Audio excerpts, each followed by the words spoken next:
Estudios Bíblicos. Viaja con nosotros desde Génesis. Únete al grupo. Inscríbete. Dios había dado pan del cielo a su pueblo con instrucciones para que no les faltara comida durante 40 años en el desierto, cumpliendo así con sus cuidados al pueblo que él escogió. Y su pueblo debía seguir sus instrucciones y tomar la dirección que Dios les había dicho. Así es que continuaría a través del desierto porque necesitaban llegar a aquel monte santo donde Dios le había dicho a Moisés que su pueblo se reuniría a hacerle una fiesta y donde él se manifestaría a ellos de una forma distinta. Bienvenidos a Vida en la Verdad. Continuamos estudiando el libro de Éxodo y vamos a ir hoy al capítulo 17, recordando que estamos leyendo en la versión Reina Valera. Así es que Éxodo 17, versículo 1, dice así: Toda la congregación de los hijos de Israel partió del desierto de Sin por sus jornadas conforme al mandamiento de Jehová, y acamparon en Refidim, y no había agua para que el pueblo bebiese. El pueblo se movió tal y como Dios le había mandado a Moisés, y se fue moviendo en dirección que Dios había dado hacia un lugar llamado Refidim, por las orillas del Mar Rojo. Pero, aunque iban como un ejército, volvieron a tener un problema o una necesidad fundamental, que es, una vez más, no tenían agua. Esto ya había ocurrido en el capítulo 15, versículo 22, cuando se encontraron con agua y ellos tenían sed y eran aguas amargas en aquel lugar llamado Mara.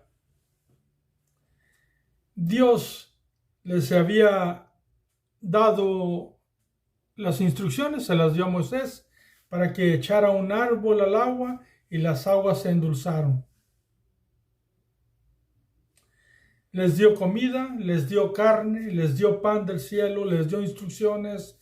Ellos seguían sus instrucciones, pero una vez más el pueblo enfrentó esa necesidad fundamental del agua. No tenían agua para que bebiesen. Y recordemos, eran millones de personas. Y el versículo 2 nos indica las tendencias que nosotros los humanos tenemos. Y dice: y altercó el pueblo con Moisés, y dijeron: danos agua para que bebamos. Y Moisés les dijo: ¿por qué altercáis conmigo? ¿Por qué tentáis a Jehová? Observa esto. En cuanto el pueblo siente una necesidad fundamental, y aunque es real, lo que hacen es elevar su grado de su queja, ir en contra de Moisés y exigirle a aquel hombre, aquel varón de Dios, que les dé agua.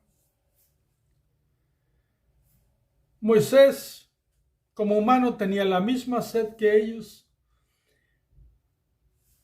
pero al escuchar sus palabras, que eran palabras, la palabra altercar significa que con fuerza tenían un reclamo hacia él. Y Moisés expresa su descontento, digamos, hacia ellos, diciéndoles que por qué le reclaman a él, por qué altercan contra él. El dolor de Moisés está más basado porque el pueblo sigue reaccionando de la misma manera. Y en algún momento de la historia bíblica, Dios va a recordar todos estos acontecimientos para enseñar a las nuevas generaciones de no hacerlo. Y está escrito para enseñarnos a ti y a mí que no debemos de hacer esto. ¿Por qué? Porque cuando uno alterca sobre estas cosas, lo que está haciendo, cuando Dios ya repetidas veces ha suplido para la necesidad y lo puede seguir haciendo y lo va a continuar haciendo, porque Dios es fiel. Y la gran mayoría de ocasiones es cuestión de movernos correctamente en la dirección que Dios dice y confiar en que Dios hará. Así es que Moisés les dice, ¿por qué tentáis a Jehová? La palabra tentar es probar, pero también es un sinónimo de provocar. ¿Por qué? Porque ya en alguna ocasión Dios les había dicho hasta cuándo van a dejar de hacer eso. Dios deseaba mirar en ellos su crecimiento en fe, deseaba que ellos pudieran hacer uso de la paciencia, aun cuando miraran que las cosas eran muy difíciles. Él les había mostrado que les dio carne en el tiempo que les dijo que era la tarde y que les daba pan todos los días por 6 días cuando se quitaba el sereno en las mañanas, y que en el 6º día les daba doble porción, mostrando que Él mismo tenía el control sobre todas las cosas. Entonces, nosotros podemos entender que el Dios que provee todas las cosas, que es Dios, nuestro Dios Jehová, el Dios de Israel, parece ser que hacía esto de llevarlos hasta el extremo para mirar el resultado del hombre, no porque él no lo supiera, sino porque el hombre necesita expresar cosas distintas delante de Dios.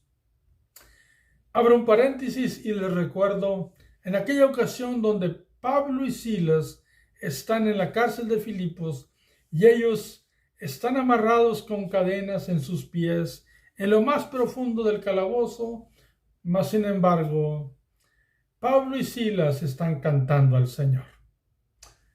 Es una actitud bastante distinta, una actitud que el pueblo de Israel al caminar por el desierto le costaba. Entonces Dios los iba a llevar allí otra vez más para que ellos pudieran expresar cosas distintas. Desafortunadamente no lo hicieron.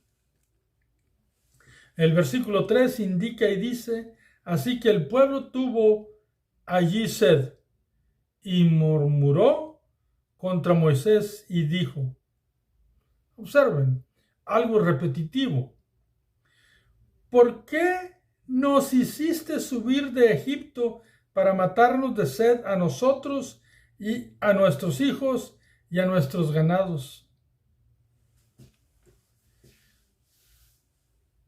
Este texto nos dice exactamente lo que ya se ha repetido en otras ocasiones. El mismo reclamo, las mismas palabras, la misma murmuración. El ganado ellos se lo habían comido. Y el ganado que quedaba era de aquel ganado que estaba consagrado a Dios para la fiesta que iban a hacer cuando llegaran al monte Sinaí. Mas sin embargo, cuando uno murmura, cuando uno alterca, cuando uno se desespera, uno exagera. ¿Por qué? Porque muchas veces habían deseado la muerte, muchas veces habían murmurado diciendo que era mejor estar en Egipto, o en otras ocasiones, perdón, no muchas todavía, pero en otras ocasiones ya lo habían hecho repetidas veces. Y aquí vuelven a decir lo mismo. Pero Moisés, que él comprendía porque estaba más crecido en fe delante de Dios, no iba a seguir altercando con ellos. Él fue a Dios. En el versículo 4 nos dice: entonces clamó Moisés a Jehová, diciendo: ¿qué haré con este pueblo? De aquí a un poco me apedrearán. Ese clamor de Moisés delante de Dios expresa lo acalorado de la actitud, del sentir, del enojo, de la desesperación del pueblo.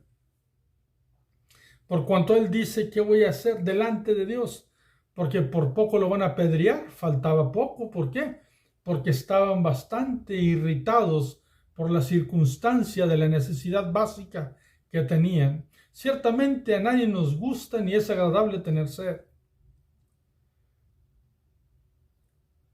Pero no clamaban a Dios, reclamaban a Moisés.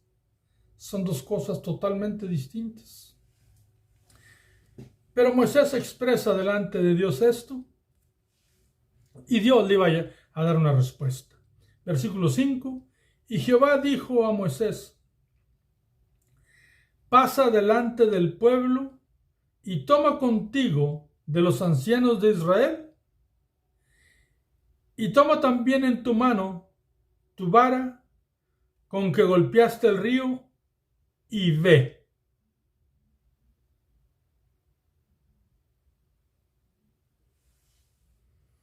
Observemos. Dios da instrucciones. Eso va a ocurrir gran multitud de veces en la Biblia. ¿Qué es lo que hace? Da instrucciones. Instrucciones que se deben llevar a cabo. Dios dio instrucciones a Abraham. Dios dio instrucciones a Isaac. Dio instrucciones a Jacob. Dio instrucciones a José. Dio instrucciones a Moisés. Sigue dando instrucciones. Moisés sabe que después de dar las instrucciones, si él las hace, lo único que tiene que ver es esperar y ver qué es lo que hace Dios. Pero aquí las instrucciones es: ponte delante del pueblo, pasa delante del pueblo, toma contigo ancianos, príncipes, ancianos, personas de valor, personas de cierto renombre del pueblo, jefes de familias, y toma también en tu mano la vara con que golpeaste el río Nilo, el mar. Ahí no dice el mar, pero recordamos nosotros que también golpeó el mar. Dice: y toma también en tu mano tu vara con que golpeaste el río, y ve.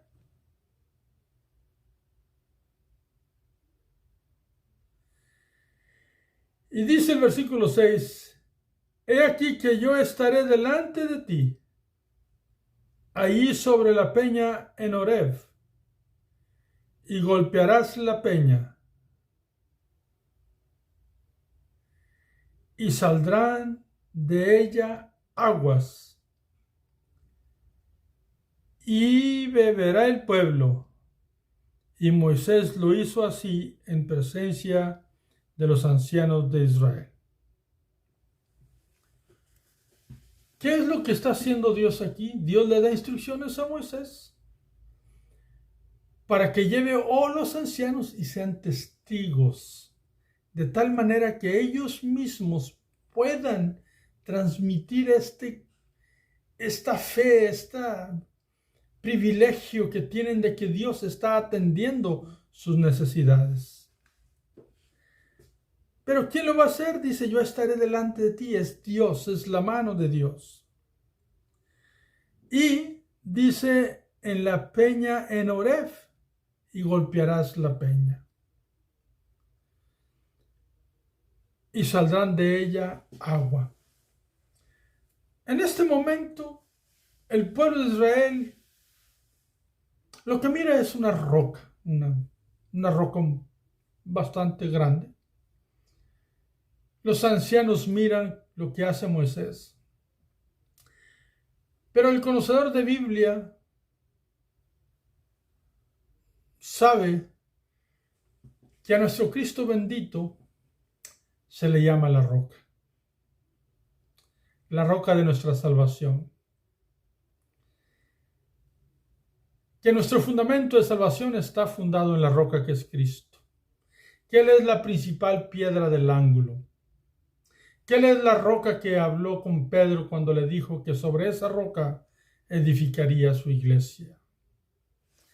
Y simbólicamente es esta roca que golpeó con la vara Moisés para darle agua al pueblo y que bebiera.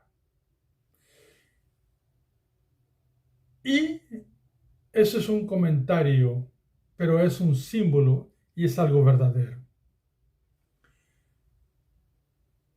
Ahora bien, Moisés había llevado a los ancianos para que fueran testigos de lo que Dios hacía y que transmitieran esa fe y que supieran esperar en Dios. Ese es el propósito de llevar estos ancianos, estos jefes de familia.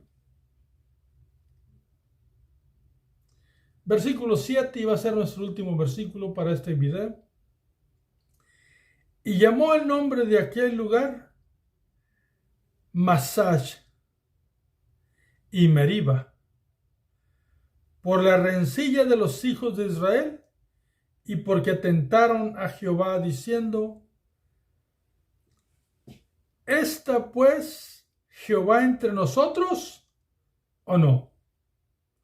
Observa la palabra que dijeron el pueblo a Moisés,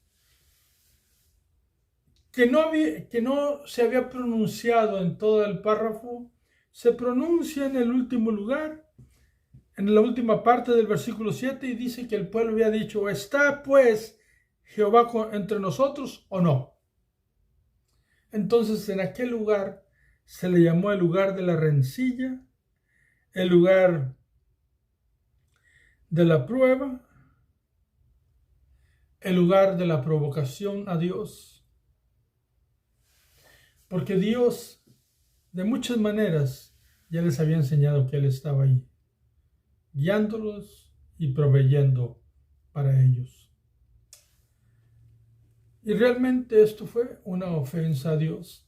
Mas, sin embargo, Dios actuó en su misericordia, y en aquella roca que simbólicamente es Cristo, al golpear la roca, dio agua para que bebiera el pueblo.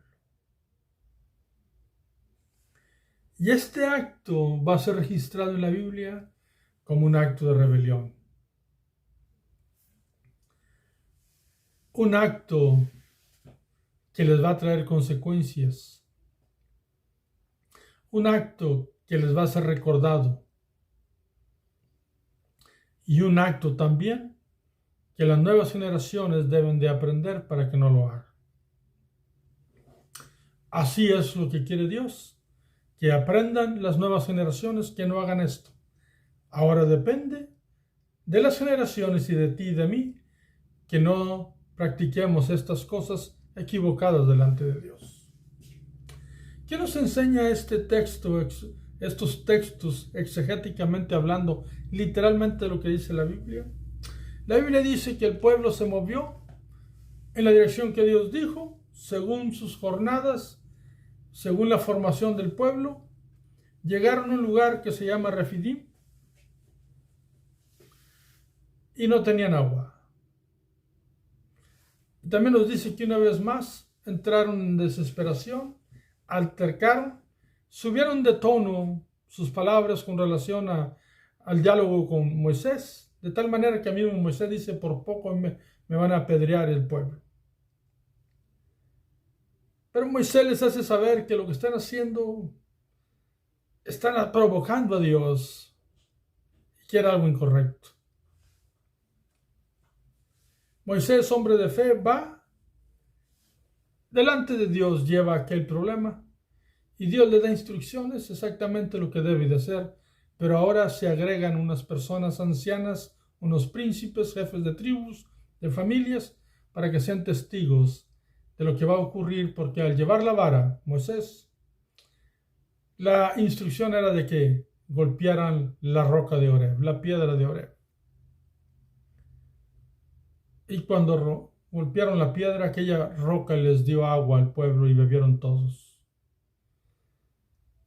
Mas, sin embargo, aquella murmuración, aquel reclamo del pueblo fue tan fuerte en esta ocasión que aquel lugar se le llamó el lugar de la rencilla y el lugar de la prueba, donde el pueblo habló un tono que no debía y palabras que no debía. ¿Por qué? Porque Dios ya les había enseñado quién era Él y cómo Él estaba proveyendo. Inclusive Dios mismo les había dicho que observen lo que voy a hacer y que sepan que yo soy Jehová, vuestro Dios. Mas ellos dijeron con cierta altanería: ¿está pues Jehová entre nosotros o no? Y aprendemos que nunca debemos de cuestionar a Dios. Dios siempre está. ¿Qué nos enseña hermenéuticamente en principios para este tiempo moderno que nosotros tenemos? Lo mismo. La Biblia enseña principios fundamentales. Hay que seguir siempre en la dirección que Dios nos dice. En los momentos de necesidad hay que orar a Dios, rogar a Dios, no provocarle, no tentarle, no probarle, ni ir en contra de aquellos predicadores o pastores que enseñan o que enseñamos. Lo que dice la Biblia, que Dios es quien tiene todo el control. Nosotros debemos de seguir caminando en la dirección que Dios dice. Especialmente cuando Dios ya te ha enseñado que Él es tu proveedor y que Él tiene el control. Nosotros, nuestra decisión debe de ser seguir y en la necesidad clamar a Dios. ¿Qué más nos enseña? Nos enseña algo muy grande. Porque allí está una sombra de de los bienes venideros, de lo que Cristo hizo. La roca que ahí aparece es nuestro Cristo glorioso. Él, la fuente eterna, el que dijo: el que tenga sed, venga a mí y beba. Él es la roca que nos ha salvado. Es la roca que nos ha dado agua viva. Él es la roca que nos da fundamento a nuestra vida y propósito a nuestro ser. Hay testigos. Los ancianos eran testigos, pero hay testigos antes que nosotros, testigos, gente que ha vivido para Él y que Dios les ha mostrado su gloria. Y nosotros debemos de aprender de ellos y de sus testimonios, para que otras generaciones aprendan de nosotros. Y por último, en este aspecto hermenéutico, que seamos personas que las otras generaciones aprendan de nosotros cómo hacer lo bueno, y que no aprendan de nosotros lo que no deben de hacer, porque nosotros hicimos lo equivocado y hablamos lo equivocado como lo hicieron ellos. Porque en algún momento de la Biblia Dios les va a decir: no seáis como vuestros padres, que se rebelaron contra mí en Meriba y pues murmuraron contra mí. Entonces, la próxima generación debe de aprender de nosotros cómo hacer las cosas bien, Pero si nosotros hacemos las cosas mal, la otra generación tiene la necesidad de mirar en nuestros errores y aprender cómo no hacer las cosas. Y eso es triste para nosotros, los que debemos de ser ejemplo. Nunca debemos de probar a Dios, de hablar en contra y murmurar en contra de Él. Ese es un principio fundamental para nosotros, las personas creyentes, las personas de fe. ¿Qué es lo que no debemos de aceptar en esos mensajes e exégesis o comentarios que de repente se dan? Bueno, no podemos nosotros aceptar la duda que por qué Dios los llevaba por el desierto y otra vez los sometió a sufrir sed. Nosotros no podemos dudar ni aceptar ningún comentario así. ¿Por qué? Porque la dirección y el camino de Dios, pues es un camino de fe. No tiene lógica. Pero cuando caminamos por ese camino, Dios se encarga de las cosas que van a ocurrir en ese camino. Recordando que siempre y cuando estemos bajo las instrucciones de Dios. Lo que Dios estaba haciendo era darles oportunidad de crecimiento. No ocurrió con ellos, pero siempre Dios esperando de ellos que corrigieran su hablar y su actuar con relación a Moisés y por supuesto con relación a él, que era quien proveía de todo. Así es que no creamos que Dios los llevaba a un camino incierto. Ese era el sentir de ellos. Dios realmente les llevaba a una tierra que fluye leche y miel. Así es que aquí terminamos este video, pero que Dios te bendiga, que Dios te guarde, que siempre tengas ganas de seguir estudiando la palabra de Dios, porque hemos de continuar alimentándonos de este pan maravilloso que es la palabra de Dios. Nos miramos el próximo video.